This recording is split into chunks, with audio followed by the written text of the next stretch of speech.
Hello বন্ধুরা, সবাই কেমন আছো? আমি কিন্তু ভীষণ ভালো আছি। কিন্তু আমার ভীষণ ব্যস্ততার মধ্যে দিয়ে দিন যাচ্ছে।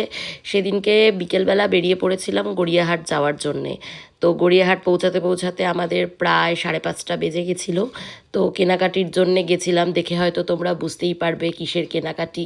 তো একটু আধটু ব্লগ আমি দিয়েছি, পুরো ব্লগ আমি এখনও পর্যন্ত পোস্ট করার টাইম পাইনি। তো সেদিন আমি এইটা ট্রাঙ্গুলার পার্ক মোড়ের সামনে একদম দাঁড়িয়ে আছি, যেখান থেকে সব রকম মানে সামগ্রী কেনার জন্যে। তো আমি চলে গেছিলাম একটা শাড়ির দোকানে, প্রিয়গোপাল বিশ্বই। সেখানে আমি গিয়ে কিছু পছন্দ করলাম, আর তারপরে একদম মেন গড়িয়াহাট মার্কেটে এসে কিছু ট্রে বা কিছু সামগ্রী কেনাকাটি করেছি। তারপরেই আমার পেয়ে গেছিলো প্রচণ্ড খিদে।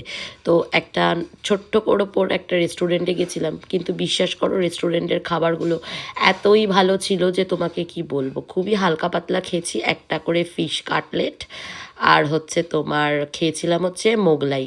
তো এত সুস্বাদু ছিল আর এতই ভালো ছিল।